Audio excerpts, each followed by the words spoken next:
ఆత్మ సంబంధమైన వరములను గూర్చి అనగా కృపావరాలను గూర్చి మాట్లాడుచున్నట్లుగా గమనిస్తాం.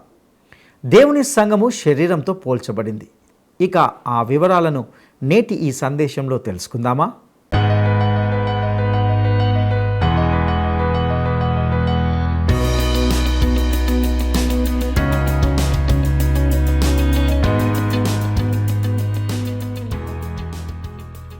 మహోన్నతుడును రక్షకుడైన యేసుక్రీస్తు ఘనమైన నామంలో ప్రేమధార వీక్షకులందరికీ శుభములు తెలియజేస్తున్నాం. నేటి మన ధ్యాన భాగంగా 1 కొరింథీ పత్రిక 12వ అధ్యాయాన్ని ధ్యానించుకోబోతున్నాం. ఇందులో అపోస్తలుడైన పౌలు ఆత్మ సంబంధమైన వరములను గూర్చి అనగా కృపావరాలను గూర్చి మాట్లాడుచున్నట్లుగా గమనిస్తాం. వరములు, పరిచర్యలు, కార్యములు ఆయా విధములుగా ఉన్నప్పటికీ వీటన్నిటికీ మూలము పరిశుద్ధాత్మ దేవుడే అని పౌలు ఇందులో స్పష్టంగా తెలియజేస్తున్నాడు. అందరి ప్రయోజనం కొరకు ఆత్మ దేవుడు అనుగ్రహిస్తాడని మనము గ్రహిస్తాం. వీటన్నిటికీ ఆ ఆత్మ యొక్కడే తన చిత్తము చొప్పున ప్రతి వానికి ప్రత్యేకంగా పంచి ఇచ్చి కార్యసిద్ధి కలుగజేస్తాడు. దేవుని సంఘము శరీరంతో పోల్చబడింది. క్రీస్తు శిరస్సు అయితే విశ్వాసులు అందరూ అవయవాలుగా ఉంటున్నారు. సంఘం అనగానే యూదులమైనను, గ్రీసు దేశస్థులమైనను, దాసులమైనను, స్వతంత్రులమైనను మనమందరం కూడా ఒక్క శరీరంలోనికి ఒక్క ఆత్మ యందే బాప్టిస్మము పొంది ఒక్క శరీరమై ఉన్నామని ఇందులో గ్రహిస్తాం. అవయవములు అనేకములైనను శరీరం ఒకటే. అయితే శరీరంలో వివాదములు లేక అవయవములు ఒకదానికొకటి ఏకముగా పరామర్శించులాగున క్రీస్తు యొక్క శరీరమై ఉండి వేరువేరుగా అవయవములై ఉన్న మనము ఆ విధంగానే ఉండాలని ఇందులో హెచ్చరించబడుచున్నాం. దేవుని సంఘములో దేవుడు ఏర్పరిచిన ఆయా వ్యక్తులను గూర్చి ఇందులో తెలుసుకుంటాం. ఇక ఆ వివరాలను నేటి ఈ సందేశంలో తెలుసుకుందామా? మనం 1 కొరింథీ 12వ అధ్యాయం అధ్యయనం చేయబోతున్నాము. గత పాఠంలో ప్రభురాత్రి భోజన సంస్కారాన్ని గురించి కొంతవరకు చెప్పుకున్నాము. ప్రభువు బల్ల సంస్కారాన్ని గురించిన సత్యాలను ప్రభువు పౌలుకు ప్రత్యేకంగా బయలుపరిచాడు. ప్రభువు అప్పగించబడిన రాత్రి తన శిష్యులతో పస్కా భోజనానికి కూర్చున్నాడు. ఆయన రొట్టె తీసుకొని కృతజ్ఞతాస్తుతులు అర్పించి విరిచి శిష్యులకిచ్చి, తినండి, ఇది నా శరీరానికి సంకేతం, జ్ఞాపకార్థమైనది అన్నాడు. ప్రభువు ఇది చేసినప్పుడు పౌలు అక్కడ వారి మధ్య లేడు గాని ఇది ఆయనకు ప్రత్యక్షపరచబడింది. యేసు సిలువ వేయబడబోతూ తన దేవునికి కృతజ్ఞతలు చెప్పాడు. యేసు శరీరం మన ఆత్మలకు రొట్టె అయింది. విరువబడిన రొట్టె పంచిపెట్టబడింది. అది సహవాసం. ఎవరికి వారే అనే కొరింథీ పద్ధతి కాదిది. పాత్ర కొత్త నిబంధనకు సూచన. పాత్రలోనిది ద్రాక్ష పండ్ల రసం. రొట్టె పొంగనిది, ద్రాక్ష రసం కూడా పొంగనిది. పస్కా అంటే పొంగని పులవని రొట్టెల పండగ. ప్రభువు దీనిని పాత్ర అంటున్నాడు. శరీరమనే పాత్రలో రక్తం ఉంది. యేసు రక్తం వలన మనకు పాపక్షమాపణ అనగా విమోచన ప్రాప్తించింది. యేసు రక్తం మన పాప రుణం తీర్చింది. ఇది నిబంధన పాత్ర. ఈ పాత్రలో నూతన నిబంధన రక్తం ఉంది. ఇది జ్ఞాపకాల బల్ల. యేసు శిలువ మరణాన్ని జ్ఞాపకం చేస్తుంది. ఆయన ఈ రోజున సజీవుడు. ఆయన తిరిగి వస్తాడు. అంతవరకు ఈ సంస్కారాన్ని మనం జరిగిస్తూనే ఉంటాము. రొట్టె, ద్రాక్షరసం అనే ఈ 2 దినుసులు యేసుకు జ్ఞాపకార్థ స్తూపం. ఆయన మరణాన్ని జ్ఞాపకం చేస్తాయి. స్మృతి చిహ్నాలు. నీవు నేను ఆయన మరణానికి బాధ్యులం. యేసు శరీరమని వివేచించి తిని త్రాగండి. యేసు శరీరాన్ని వివేచనాత్మకంగా తినాలి. వివేచన అంటే ఏమిటి? ఈ రొట్టె, ద్రాక్షరసం మనం ప్రార్థన చేయగానే యేసు శరీరంగా రక్తంగా మారతాయా? ఈ భావన వివేచనారహితమైనది. సరే, ఈ రొట్టె యేసు శరీరం కాదు గాని దానికి బదులు దీన్ని వాడుతున్నాము. ఈ రొట్టె ఆయన శరీరాన్ని మనకు అందిస్తుంది. ఈ రొట్టె ద్వారా ఆయన శరీరం మనకు వస్తుంది అంటే ఇది కూడా వివేచనారహితమే. ఈ రొట్టె, ఈ ద్రాక్షరసం కేవలం సంకేతమాత్రమైనవి. ద్రాక్షరసం కూడా ఒక సంకేతమే అంటే అది కూడా వివేచనారహితమే. అసలు సత్యమేమిటి? యేసు శరీరాన్ని, రక్తాన్ని వివేచించాలంటే అది ఎలాగా? లూకాసు వార్త 24వ అధ్యాయం ఈ ప్రశ్నకు జవాబు చెప్తుంది. ఎమ్మాయు మార్గంలో యేసు 2 శిష్యులతో కలిసి నడిచాడు. వారు యేసు శిలువ వేతను స్వయంగా చూచిన వారు. వారు యేసును గుర్తుపట్టలేదు. యేసు మరణాన్ని వారు జ్ఞాపకం చేసుకొని దుఃఖిస్తూ ఉంటే పునరుత్థానుడైన యేసు అన్నాడు, మందమతులారా, ప్రవక్తల లేఖనాలను గ్రహించలేరా? ఆ రాత్రి భోజనానికి యేసు వారి ఇంట్లో ఆగాడు. వారితో ఆయన భోంచేశాడు. శ్రోతలు గమనించండి, యేసు పునరుత్థానుడైన తరువాత ఈ 2 శిష్యులతో భోంచేశాడు. రొట్టె విరిచాడు. అప్పుడు వారి కండ్లు తెరువబడ్డాయి. అంతటా వారు చెప్పుకున్నారు, ఆయన మనతో మాట్లాడుతూ ఉంటే ఆ మాటలు మనలో మండుతూ ఉండలేదా? ఆయనే యేసు. ప్రభురాత్రి భోజనంలో యేసు మనతో ఉన్నాడు. ఆత్మనేత్రాలతో చూడండి. నీ నోట్లో రొట్టె ఉందా? అయితే నీ హృదయంలో ప్రభువు ఉన్నాడు. యేసు ప్రభుభోజన సంస్కారంలో మనతో ఉన్న సజీవుడు, వాస్తవ వ్యక్తి. శ్రోతలు, బల్ల సహవాసం నిర్జీవ మత సంస్కారం కాదు, వాస్తవిక అనుభూతి. ప్రభువు బల్లను వివేచించక తిని త్రాగేవారు రోగులు, బలహీనులు, మృతులు అవుతారు అనే హెచ్చరికను గమనించండి. ఇప్పుడే విశ్వాసులు తమను తామే పరీక్షించుకోవాలి. కొరింథు సంఘంలోని లోపాలను పౌలు వారి దృష్టికి తెచ్చి సరిచేసుకోండి అని హెచ్చరిస్తున్నాడు. సరే, ఇప్పుడు 12వ అధ్యాయానికి రండి. 12వ అధ్యాయంలో ఆత్మవరాల ప్రదానం. 13వ అధ్యాయం ఆత్మవరాలకు కావలసిన ప్రేమ శక్తి. 14వ అధ్యాయంలో ఈ వరాలను వాడే విధానం. 12వ అధ్యాయం 1వ వచనం నుండి పౌలు రాస్తున్నాడు, సహోదరులారా, ఆత్మ సంబంధమైన వరములను గూర్చి మీకు తెలియకుండా ఉండడము నాకిష్టం లేదు. మీరు అన్యజనులై ఉన్నప్పుడు మూగ విగ్రహాలను ఆరాధించడానికి ఎటుబడితే అటు నడిపించబడేవారని మీకు తెలుసు. ఇందుచేత దేవుని ఆత్మ వలన మాట్లాడేవాడెవడూ యేసు శాపగ్రస్తుడని చెప్పడని, పరిశుద్ధాత్మ వలన తప్ప ఎవ్వడూ యేసు ప్రభువని చెప్పలేడని నేను మీకు తెలియచేస్తున్నాను. కృపావరములు నానా విధములుగా ఉన్నవి, గాని ఆత్మ ఒక్కడే. పరిచర్యలు నానా విధములుగా ఉన్నవి గాని ప్రభువు ఒక్కడే. నానా విధములైన కార్యములు కలవు గాని అందరిలోనూ అన్నిటిని జరిగించే దేవుడు ఒక్కడే. అయినా అందరి ప్రయోజనము కొరకు ప్రతివానికి ఆత్మ ప్రత్యక్షత అనుగ్రహించబడుతున్నది. ఎలాగనగా ఒకనికి ఆత్మమూలముగా బుద్ధివాక్యము, మరి ఒకనికి ఆ ఆత్మను అనుసరించిన జ్ఞానవాక్యము, మరి ఒకనికి ఆ ఆత్మ వలన విశ్వాసము, మరి ఒకనికి ఆ ఆత్మ వల్లనే స్వస్థపరిచే వరములు, మరి ఒకనికి అద్భుత కార్యములు చేసే శక్తి, మరొకనికి ప్రవచన వరము, మరొకనికి ఆత్మల వివేచన, మరొకనికి నానావిధ భాషలు, మరొకనికి భాషల అర్థము చెప్పే శక్తి అనుగ్రహించబడి ఉన్నవి. అయినా వీటన్నిటినీ ఆ ఆత్మ ఒక్కడే తన చిత్తము చొప్పున ప్రతివానికి ప్రత్యేకముగా పంచి ఇస్తూ కార్యసిద్ధి కలుగచేస్తున్నాడు. పౌలు ఇంతవరకు శరీరానుసారుల సమస్యలను ప్రస్తావించాడు. ఇప్పుడు ఆధ్యాత్మిక విషయాలను ప్రబోధిస్తున్నాడు. శరీర సంబంధమైనవి అపరిపక్వతను బట్టి, లౌకిక మనస్తత్వాన్ని బట్టి కలిగాయి. ఈ అధ్యాయంలో ఆత్మను గురించి, ఆత్మ కలిగించే ఐక్యతను గురించి పౌలు మాట్లాడుతున్నాడు. ప్రేమ నియమాన్ని పౌలు ప్రతిపాదిస్తున్నాడు. పునరుత్థాన విజయాన్ని కూడా పౌలు ప్రకటిస్తున్నాడు.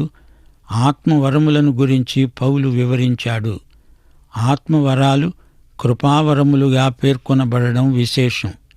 విగ్రహాలు నిర్జీవ పదార్థాలు, వాటిలో ఏమీ లేదు. దావీదు రాజు 115 కీర్తన 5వ వచనంలో, హబక్కూకు 2వ అధ్యాయం 18వ వచనంలో ఇదే సత్యం విశదం చేయబడింది. నోరు వాయి లేని విగ్రహాలు కన్నులుండి చూడలేవు. పోత విగ్రహాలను నమ్మి ప్రయోజనమేమిటి?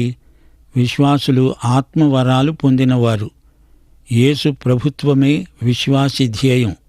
పరిశుద్ధాత్మ లేనివాడు యేసు ప్రభువని చెప్పజాలడు. ప్రభువు చిత్తమును నెరవేర్చేవారికే ఆయన ప్రభువు. ఊరికే ప్రభువు అన్నంత మాత్రాన చాలదు. ఆత్మయందు ఒప్పుదల కలిగిన వారే యేసు ప్రభువని ఒప్పుకుంటారు. సజీవుడైన క్రీస్తుకు మనము చెంది ఉన్నాము. భక్త పేతురు పెంతెకోస్తు ప్రసంగంలో ఈ సత్యాన్నే నొక్కి చెప్పాడు. మీరు సిలువ వేసిన ఈ యేసును దేవుడు ప్రభువుగాను క్రీస్తుగాను నియమించాడు. ఆయనే ప్రభువు, సార్వభౌముడు. నీవు సజీవుడైన దేవుని కుమారుడవైన క్రీస్తువు అని పేతురు ప్రభువును గురించి సాక్ష్యమిచ్చాడు. ఆయన క్రీస్తు అభిషిక్తుడు. విశ్వాసులందరిలో ఉండి పరిశుద్ధాత్మ యేసే ప్రభువు అని ఒప్పుదల కలిగించినప్పుడు విశ్వాసులందరిలో సమైక్యత ప్రవర్తిల్లుతుంది.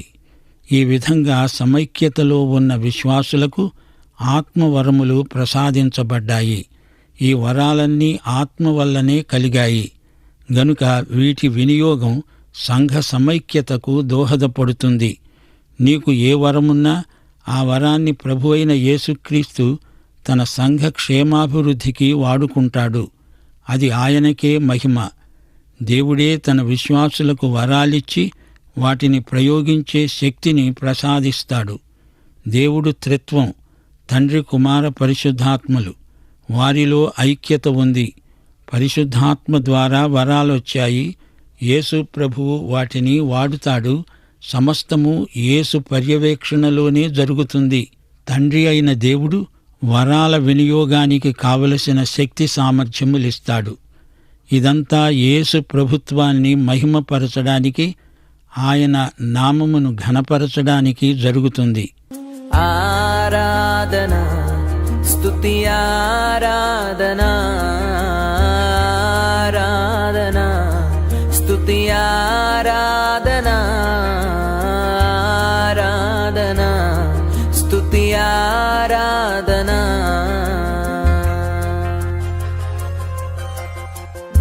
నీ వంటి వారు ఒక్కరును లేరు, నీవే అతి శ్రేష్ఠుడా.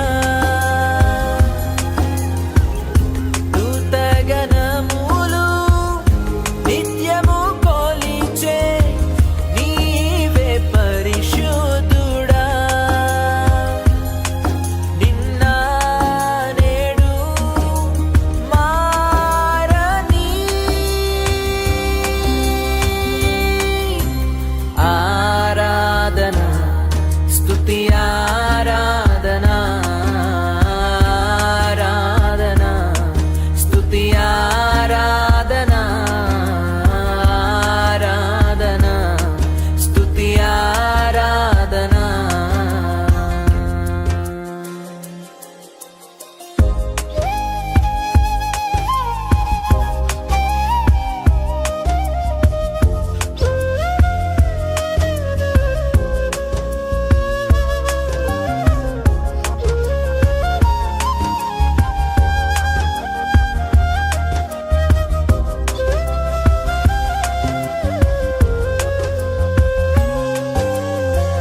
అబ్రహాము ఇస్సాకును బలి ఇచ్చిన ఆరాధన, రాళ్లతో చంపబడిన స్టెఫను వలె ఆరాధన.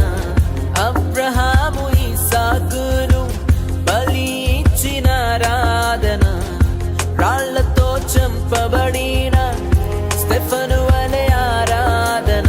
ఆరాధన, స్తుతి ఆరాధన, ఆరాధన, స్తుతి ఆరాధన.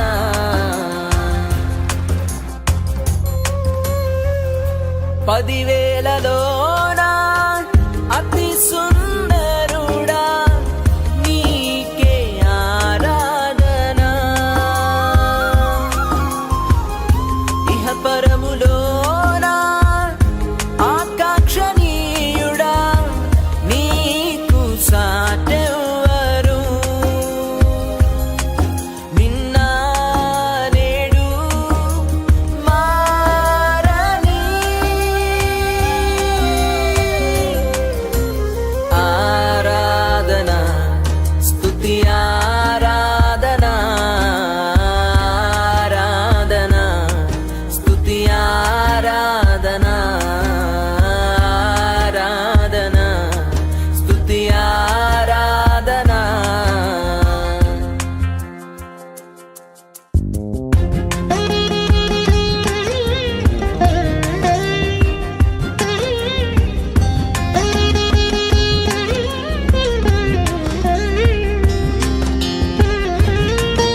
స్నేహపు బోనులో చేసిన ఆరాధన, వీధులలో నాట్యమాడి. ఆత్మవరం అంటే ప్రత్యేకార్థముంది. పరిశుద్ధాత్మ విశ్వాసి ద్వారా పనిచేయడానికి వరమిస్తాడు. ఆ వరం వినియోగపరచడానికి విశ్వాసికి శక్తినిస్తాడు. ఆత్మవరాల వినియోగంలో దేవుని శక్తి కనపడుతుంది. వరం ఆత్మశక్తిని చూపుతుంది గనుక అది ఆత్మవరం. ఆత్మవరం భౌతికమైన తలాంతులను మించినది. తలాంతు మాత్రమే చాలదు. ఆత్మవరం లేని తలాంతులు దేవునికి పనికిరాని చెత్త చెదారం. తలాంతును ఆత్మకు లోబరచినప్పుడే దానికి విలువ. ప్రతి వ్యక్తికి ఆత్మ ఏదో ఒక వరం తప్పకుండా ఇస్తాడు. వరాల ప్రయోజనమేమిటి? సంఘ క్షేమాభివృద్ధి. ఆత్మవరమున్న వ్యక్తిలో స్వార్థం ఏ కోశాన ఉండకూడదు. బుద్ధివాక్యం, జ్ఞానవాక్యం ఈ రెండూ వాక్యానికి సంబంధించినవి. బుద్ధి జ్ఞానముల సర్వసంపదలు వాక్యమును లోతుగా పరిశోధించే వారికి ప్రాప్తిస్తాయి. వాక్యోపదేశకులు వాక్యపు లోతులను వెలికి తీసి బుద్ధివాక్యమును జ్ఞానవాక్యముగా అన్వయిస్తారు. విశ్వాసం నిరీక్షించబడే వాటి నిజస్వరూపం. ఇది కూడా ఆత్మవరం. హెబ్రీ పత్రిక 11వ అధ్యాయంలోని విశ్వాసమిది. కొందరికి స్వస్థపరిచే వరములు. ఈ రోజున రక్షణకు గాని స్వస్థతకు గాని యేసు ప్రభువుకు అభ్యర్థికి మధ్యవర్తి అక్కర్లేదు. ప్రతి వ్యక్తి నేరుగా క్రీస్తు వద్దకు వెళ్ళగలడు. మనం వారిని క్రీస్తు వద్దకు తేవాలి. పరిశుద్ధాత్మ ఇచ్చే వరాలు ప్రతి యుగంలో సంఘ క్షేమాభివృద్ధికి ప్రజల అక్కర దృష్ట్యా అనుగ్రహిస్తాడు. దేవునికే మహిమ. అద్భుతాలు చేయడం ఒక వరం. యేసు ఆ రోజున వ్యక్తిగతంగా మాట్లాడినప్పుడు ఆ వ్యక్తి రక్షించబడ్డాడు. ఈ రోజున వాక్యాన్ని విన్నవారు అధిక సంఖ్యలో రక్షించబడుతున్నారంటే ఇది మునుపటి కంటే గొప్ప అద్భుతం. మరి ఒకటి ప్రవచన వరం. ప్రవచించడము అంటే క్రీస్తు చిత్తాన్ని ప్రకటించడం. బైబిలులోని ప్రవచనాలను ప్రకటించడం. ఆత్మ ద్వారా దేవుడు తన ప్రవచనాలను నెరవేరుస్తున్నాడు. ఆత్మల వివేచన మరో ఆత్మవరం. పరిశుద్ధాత్మ లేక దురాత్మ, సత్యాత్మ, అబద్ధాత్మ అనే వివేచన ఆత్మవరం. ఇది కృపావరం. ఎవరిని ఎలాంటి ఆత్మ నడిపిస్తున్నదో పసికట్టగలిగే వరం. కొందరికి ఇది ఉంది. భాషల వరం ఇంకొకటి. ఎన్నెన్నో భాషలున్నాయి. ఆ భాషలన్నిటిలోకి బైబిలు అనువదించబడుతోంది. బైబిల్ను వివిధ భాషలలోకి అనువదించడం గొప్ప వరం. ఈ వరములన్నిటికీ కర్త పరిశుద్ధాత్మ. శ్రేష్టమైన వరమిమ్మని మనం కోరాలి, అడగాలి, ప్రార్థించాలి. కొరింథీ సంఘంలో శరీరానుసారులు ఎక్కువగా ఉన్నారు. వారికి ఆధ్యాత్మిక నాడీ పరీక్ష చేస్తున్నాడు పౌలు. 12వ వచనం నుండి, ఏలాగు శరీరము ఏకమై ఉన్నా అనేకమైన అవయవములు కలిగి ఉన్నదో, ఏలాగు శరీరము యొక్క అవయవములన్నీ అనేకములై ఉన్నా ఒక్క శరీరమై ఉన్నదో అలాగే క్రీస్తు ఉన్నాడు. ఏలాగనగా యూదులమైన, గ్రీసు దేశస్థులమైన, దాసులమైన, స్వతంత్రులమైన మనమందరము ఒక్క శరీరములోనికి ఒక్క ఆత్మయందే బాప్తిస్మము పొందాము. మనమందరము ఒక్క ఆత్మను పానము చేసిన వారమయ్యాము. శరీరము ఒక్కటే అవయవముగా ఉండక అనేకమైన అవయవములుగా ఉన్నది. నేను చెయ్యిని కాను గనుక శరీరములోని దాన్ని కాను అని పాదము చెప్పిన ఎడల శరీరములోనిది కాకపోతుందా? నేను కన్ను కాను గనుక శరీరములోని దానిని కానని చెవి చెప్పినంత మాత్రాన శరీరములోనిది కాకపోదు. శరీరమంతా కన్ను అయితే వినటమెక్కడా? అంతా వినడమే అయితే వాసన చూడడమెక్కడా? అయితే దేవుడు అవయవములలో ప్రతిదానిని తన చిత్త ప్రకారము శరీరములో ఉంచాడు. అవన్నీ ఒక్క అవయవమైతే శరీరమెక్కడా? అవయవములు అనేకములైన శరీరమొక్కటే. గనుక కన్ను చేతితో నీవు నాకక్కరలేదని చెప్పజాలదు. అంతేకాదు, శరీరము యొక్క అవయవాలలో ఏవి మరీ బలహీనముగా కనపడతాయో అవి మరీ ఆవశ్యకములే. శరీరములో ఏ అవయవములు ఘనత లేనివని తలంచుతామో ఆ అవయవములకు మరీ ఎక్కువగా ఘనత కలుగుతుంది. సుందరములు కాని అవయవములకు ఎక్కువైన సౌందర్యము కలుగుతుంది. సుందరములైన మన అవయవములకు ఎక్కువ సౌందర్యం అక్కరలేదు. అయితే శరీరములో వివాదము లేక అవయవములు ఒకదానినొకటి ఏకముగా పరామర్శించేటట్లు దేవుడు తక్కువ దానికే ఎక్కువ ఘనత కలుగజేసి శరీరమును అమర్చి ఉన్నాడు.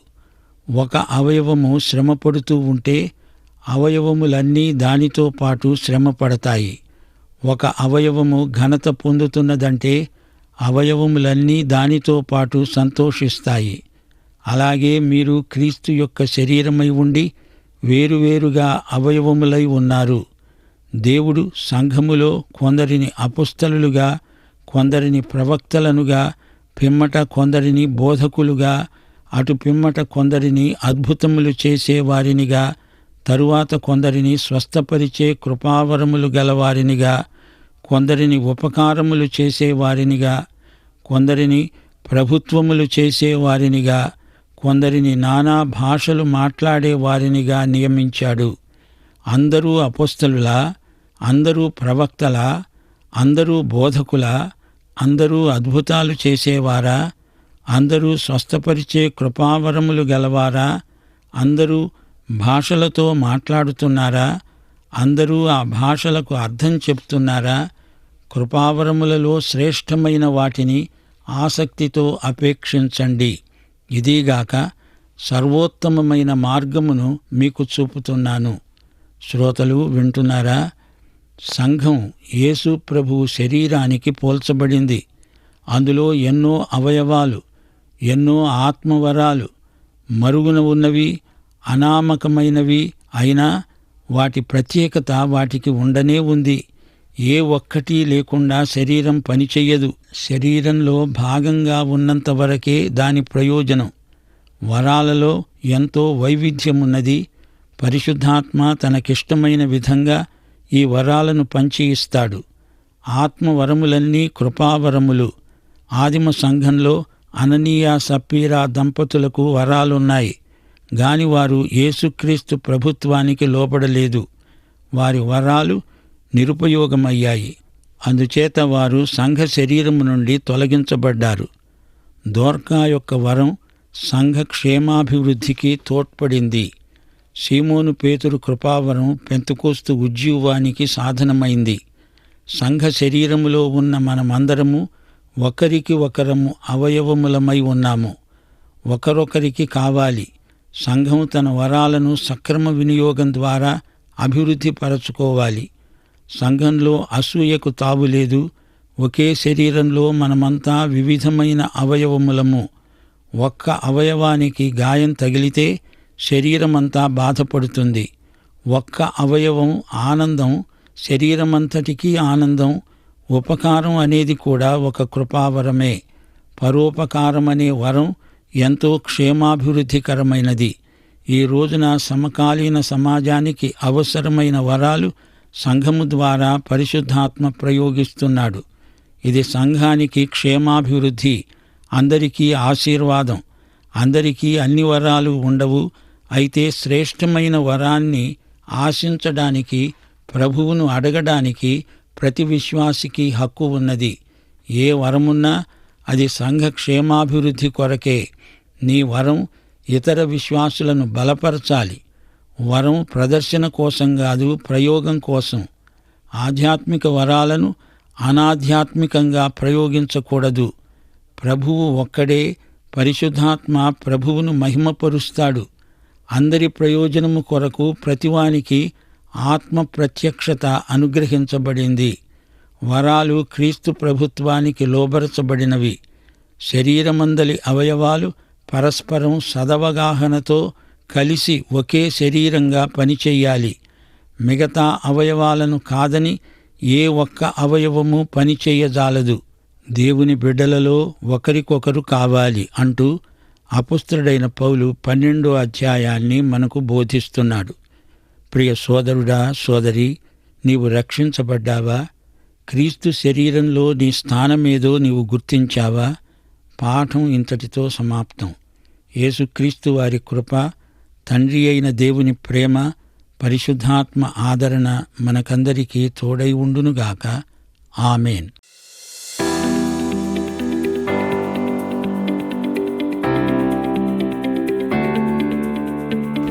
ప్రభువు బల్లలోని రొట్టె ద్రాక్షరసం రెండు కూడా ఏమయ్యున్నాయి? ప్రభువు బల్లలోని రొట్టె ద్రాక్షారసం రెండు కూడా ఏమయ్యున్నాయి? 1. యేసు జ్ఞాపకార్థ స్తూపంగా ఉన్నాయి. 2. యేసు యొక్క శక్తి, జ్ఞానాన్ని సూచిస్తాయి. 3. యేసు యొక్క మరణాన్ని, పునరుత్థానాన్ని సూచిస్తాయి. ఈ ప్రశ్నకు సరైన జవాబును ఈ వాట్సాప్ నంబర్కు పంపండి. ప్రియులారా, ఇంతవరకు మనము 1 కొరింథీ పత్రిక 12వ అధ్యాయము నుండి కొన్ని శ్రేష్టమైన సత్యాలను తెలుసుకున్నాం. పౌలు ఇందులో ఆధ్యాత్మిక విషయాలను ప్రబోధించిన వైనాన్ని మనము గమనించాం. పరిశుద్ధాత్మ దేవుడు అనుగ్రహించు కృపావరములను గూర్చి, పరిచర్యలను గూర్చి, కార్యములను గూర్చి వింటూ వచ్చాం. సంఘములోని అందరి ప్రయోజనం కొరకు ఆత్మ దేవుడు అనుగ్రహిస్తాడని మనము విన్నాం. తన చిత్తము చొప్పున ప్రతి వానికి ప్రత్యేకంగా పంచి ఇచ్చి సంఘం యొక్క క్షేమం కొరకు కార్యసిద్ధి కలుగజేస్తాడు. దేవుని సంఘము శరీరమైతే అందులో క్రీస్తు శిరస్సు అయితే విశ్వాసులు ఆయా అవయవాలుగా ఉంటున్నారు. దేవుని సంఘములో ఎవరైనా అందరూ సమానమే. అవయవములు అనేకములైనను శరీరం ఒకటే. శరీరంలో వివాదము లేక అవయవములు ఒకదానికొకటి ఏకముగా పరామర్శించుకుంటూ శరీర అభివృద్ధికి దోహదకరంగా ఉంటాయో, క్రీస్తు యొక్క శరీరమై ఉండి వేరువేరుగా అవయవములై ఉన్న మనము కూడా దేవుని సంఘంలో ఆ విధంగానే ఉండాలి. విశ్వాసులలో పరిశుద్ధాత్మ యేసు ప్రభువని ఒప్పుదల కలిగించినప్పుడు సంఘంలో సమైక్యత ప్రవర్ధిల్లుతుంది. అటువంటి వారికే ఈ కృపావరములు పరిశుద్ధాత్మ చేత అనుగ్రహించబడతాయి. ప్రియ సహోదరుడా, సహోదరి, ఒక విశ్వాసిగా దేవుడు నీకు ఏ వరము అనుగ్రహిస్తే దానిని దేవుని సంఘ క్షేమాభివృద్ధి కొరకు వాడాలి. తద్వారా దేవునికే మహిమ కలగాలి. అటు కృప దేవుడు మనందరికీ దయచేయునుగాక. దైవాశీస్సులు.